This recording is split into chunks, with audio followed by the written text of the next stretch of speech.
Hey, Family Guy. So, men, right? We're all familiar with them. They're everywhere. Specifically white men. I try my best not to idolize them, but that's quite literally what I'm doing with this video. As a femme-presenting Asian person, this video premise comes off as quite ridiculous. Get all the Oxford study jokes out of the way now. Are you done? Are you tickled? Great, thanks. Moving on, I, funnily enough, look up to a lot of white men. No, not because of my height. I mean creatively. I often find myself looking at these men thinking, wow, I wish I could do that.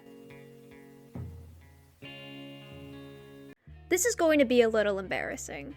I spend most of my time online, so a lot of these pics are going to be interesting. I'm rather confused about my feelings towards men. Like, do I want to be them or do I want to be with them? I don't find all the men on this list attractive, for the record.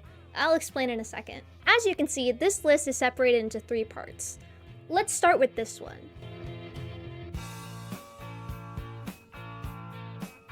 Starting off strong with the most embarrassing part of this list, these 4 guys. The things that these dudes have in common are 1, funny, and 2, attractive. I don't know how else to word this. I feel silly for this because I hate to publicly objectify men, but there's more to it, I swear. As mentioned before, this section revolves around the question, do I want them or do I want to be them? Let's just go in order and get this over with. Funk! Retired TF2 YouTuber turned into intellectual media commentator. He's really talented. He can play guitar, keyboard, he is really great at editing and all of that jazz. He can animate, that's really cool. He really likes Weezer, so we have music tastes in common, and we have a lot of general media similarities. I truly fell in love with this dude's content.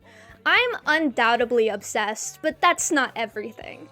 His brain is so cool. I guess that's the way to put that. He has such a way with words and a voice I wish that I had if I were a dude. He's just the best image of what I wish I could be. I always refer to Funk whenever I talk about how I want my content creation journey to go. I don't think I've ever been so envious of a man, ever. I also just find him attractive, but that's neither here nor there. Well, it is here, actually. Drew Gooden, the guy from Vine. Road work ahead. Yeah. I sure hope it does. This guy is hilarious, and there's no doubt about it. He's witty in an interesting way. I mean, he's just smart. I envy the way he writes and how, dare I say, perfectly he wraps his videos together. Drew's ideas are spectacular. He honestly amazes me. It's impressive how well he was able to transition between 7-second-long bits to fully realized YouTube videos. From TV shows and shitty movies to a random man's Instagram account, Drew Gooden is one of the best content creators still on the platform right now. Besides being envious of him, he also just happens to be my type. Here's a good one I don't think everyone's familiar with. Keegan Tyndall. Besides being a talented stand-up comedian, he writes and directs some impressive skits and short films. I'm quite a big fan of City Scene Here and Meatball Cops. These are like years old, and not enough people have been talking about them, so I'm including them here to push some friends and random viewers to check out his channel. Not to say I don't love his skits, they're hilarious, but to see some more of his artsy-fartsy side wouldn't hurt, if you could call Meatball Cops artsy. He's got a cute face. I like him. To close this all off, I'd like to set the stage for an actor I've been obsessed with since middle school. Joseph Gordon-Levitt. Again, I believe he is very smart, and I am most definitely attracted to him. He's been my celebrity crush for, like, ever. It's not even just his looks. He's an insanely great actor, and I mean, I may be biased, but I absolutely adore him and his work. Brick, 50/50, Don John, 500 Days of Summer, and Looper, just, ugh, he's so great. I am just so infatuated with this man that I had to include him somehow. Okay, alright. I feel awful now. Anyways, here's the next segment. Aura is a funny word. I just wanted an excuse to use it, but it also makes sense in this situation. I've got some weird identity issues, and naturally I project them onto the things around me. This just so happens to include real-life men. More so the characters they play or the personas they have. This is not a healthy coping skill. We've already been over this, so let's get into it. Michael Cera! The man people love to confuse for my #1 celebrity crush. I like myself a dorky dude from time to time, but I just have a strange obsession with him like every other 16 to 20-year-old girl. The most typecasted man in the entire universe. I find him lovely. He has this simple yet intriguing energy around him. I envy that. Wow, I'm really channeling that deadly sin today, huh? Michael Cera has this special awkwardness to him that I would want to exude if I were a man. He's simply just a guy. Just a dude that happens to be a pretty good actor. He's a gifted musical artist as well. I wish he'd drop another album. Another just a guy archetype up next, Nathan Fielder. He just has this off-putting but not so off-putting aura that I wish I could replicate to a T. I adore this man and everything he's done. He's just a guy. He does things. I want to do these things. I find him rather humorous and, once again, wish to embody his general demeanor. Seriously, just look at him. He's just a dude. He's so painfully awkward and blunt, it makes my heart grow 4 times larger every time I sit down and watch Nathan For You. Don't even get me started with the rehearsal. That could be its own video. Okay, honestly, all of these guys are just a guy archetypes, but Michael Cera and Nathan Fielder have a similar enough vibe to give them their own title. Here are a couple curveballs, though. Adam from the hit YouTube Let's Play channel Oni Plays has taken up a space in my brain that I can never free up again. Granted, Nathan also has this privilege, but Adam's is funnier to mention with this lens. Oh wait, did I mention that Michael Cera used to live in my head? He'd talk to me. Anyways, Adam. He's sort of like if you took the ditzy girl and stoner stereotypes and put them in a blender with some bits and pieces of Gibbons from Tom Goes to the Mayor. I love that. I want to be that. Adam just has this silliness to him that I wouldn't mind possessing if I were a dude. Which contradicts the intelligence that I envy present in the past segment. Another silly man has entered the writing room. Nicky Jakey. I love this man and his content so dearly. I know I've said that an awful lot, but I truthfully mean it every time it leaves my mouth. His From Software video, his high school one, and my personal favorite, the crappy voice acting video, are impressively entertaining. He's possibly one of the funniest men on the platform. Don't even get me started with his editing style, like holy shit. Jakey is also really smart and has made some impressively thought out and informative videos. I'd like to meet him more than anything else, but his whole thing is just so admirable. I wish that I could create the way that he does. Remember when I mentioned the whole kinning thing in my last long-form video? This is basically that, but weirder. I also like to call this the I am too parasocial about these men that I think that we could relate to each other section. Getting the silly pics out of the way now, Charlie Day and Bill Hader. They both have similar energies as Adam and Nicky Jakey, so I'm sort of just smashing them together into one part. Two talents that I adore equally, Day and Hader, possess the kind of funny I hope I emulate in a way. I'm still working on the whole funny part. Growing up watching clips of SNL and episodes of It's Always Sunny in Philadelphia changed the course of my personality a lot more than you'd think. Both men have influenced my multitude of personas throughout the years. I also just seem to identify myself with their characters and them as regular old men. Charlie Kelly is also an image of what I'd want to be if I happened to be born a dude. Yes, flaws and all. Besides the racism part, I could do without that. We don't need to think about the fact that I empathize with Barry right now. Focus on the Charlie thing. Here's one I don't see a lot of people talking about.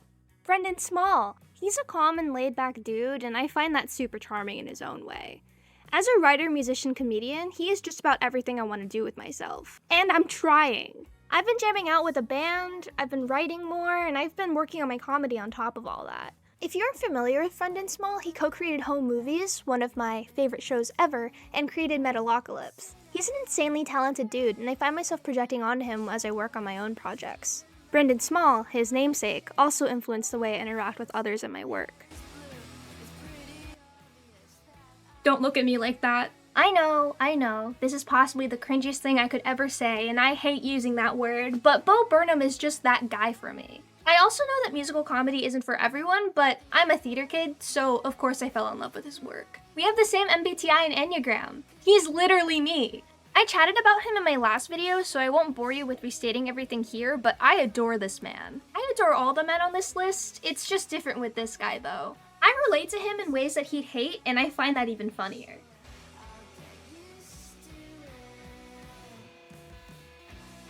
Add a conversation with a good friend of mine about the Greek philosopher Diogenes and the silly story that follows him and Alexander the Great. The story goes like this. Diogenes is chilling in his barrel home when Alexander the Great shows up. Alexander, being the guy and king he is, decides to grant the barrel man any wish he wants. Instead of entertaining this thought, Diogenes speaks up saying, "Hey man, you're in the way of the sunlight that was hitting me real nice. It'd be really cool if you could move over."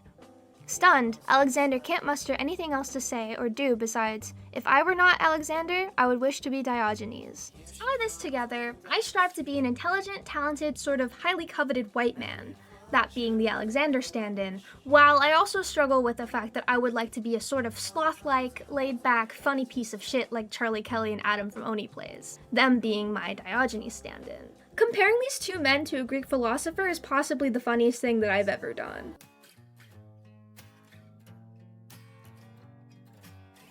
This is really dumb to say, but I don't think I could ever have the fan base I crave because I'm a woman. As a woman and an aspiring content creator, I must live with the fact that if I do ever become far more successful, I won't have the fan base like those I look up to. I'm a woman. I'm going to be objectified whether I like it or not. I mean, it's not like it doesn't happen to men. Like, I'm honestly doing that right now. But it's different with women.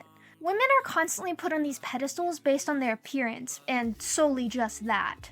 They are pressured to be perfect and forever young, in a sense. Pressured to be entertaining, or at the very least, pretty all the time. It's ridiculous. I feel like this is just another one of those gender-related things that I have going on. I hate the fact that I pretend nothing real is happening, but the way I've been imagining myself as a man for the past few years is not exactly normal. Even as a kid, I used to fantasize about being a dude to fit in better with my friends. They didn't have to deal with the horrible girl puberty I had going on. They got to roughhouse all the time and watched all the cartoons and anime I liked without being oddly bullied for it. I don't get the whole bullying thing either. Like, why would you make fun of a girl for being into Trigun, Yu Yu Hakusho, and Dragon Ball? Besides the pettiness of it all, it's just another stupid thing that made me even more envious of my friends. It doesn't help that men happen to be more successful in the fields that I want to go into. Screenwriting, directing, content creation, it's bullshit. I may be blinded by bias on this one, but it makes sense to me. I stuck with 8-year-old me into a persona of a rough tomboy with a raspy little voice not to stick out so much when I played with my friends.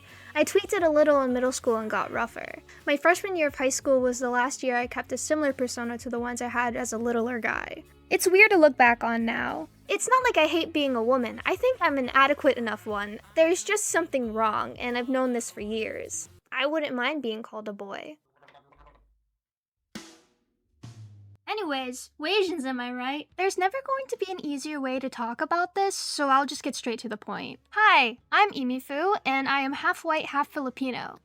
Not the usual kind, though. My dad's the Asian one. Take that, Oxford study jokes from earlier. All mixed kids get what I mean when I say that you never really feel like enough of either side of you. Growing up, I wasn't very aware of my ethnicity, but I still felt like something was off about me. Besides the whole gender identity thing, my ethnicity didn't become an issue until middle school. On one hand, I'd have kids asking me if I was Japanese, and on the other, I'd feel weird or too white at family gatherings. At one point in time, I wished I was just a white kid, and that's hilarious looking back at it now because of how deeply entrenched I am in my Asian side. Being white would mean I would have far more opportunities. Being a man would just be an extra bonus. I find myself identifying with being Filipino more than white because that's just the way I feel, even if I still catch myself wishing I was white sometimes. It would make things far simpler for me.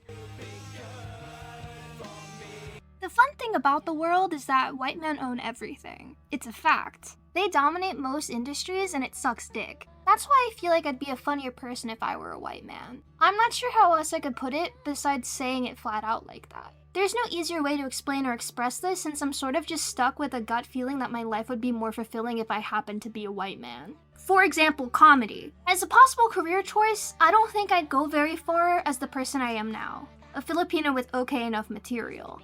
My fear of being perceived threatens the way I present myself as well, so I don't think I'd be very successful. If I happened to be a white man, I'd admittedly have less material, but I'd also be more likely to become successful in one way or another. Do you get it? The thing about me is that I actually can't stand being perceived. My internet presence says otherwise, but when it comes down to in-person relationships, I turn into a deer in headlights. I present myself in specific ways, and those personas I habitually cling onto still aren't enough to save me from the paranoia I suffer from when I'm in a room full of people. I'm saying a lot of words right now. I guess what I'm trying to say is that there isn't much I can do to solve my problem besides getting over it, which is quite sad. The truth is, I just need to face myself. I spoke on this a little in my self-obsession video, but it's nearly impossible to break free from the personas I've built up based on dismissing my mental health. I can't let go of this coping skill no matter how harmful I know it is. That, in combination with the whole idolizing white men thing, just culminated into a ball of moop that follows me around everywhere. It's not fun. If I had it my way, I'd just drop the whole totally not gender dysphoria part and ignore it forever happily, but that's just not how it works. I've done it for long enough, but I wasn't happy. I'm still not happy. Ooh, I did the thing! Funny video turned fake deep sentimental bullshit. The moral of the story is, don't idolize men on the internet. I've done enough of this for my entire life, and I'm 21 now. Thanks so much for watching. Please leave some white men in the comments so I can judge your being.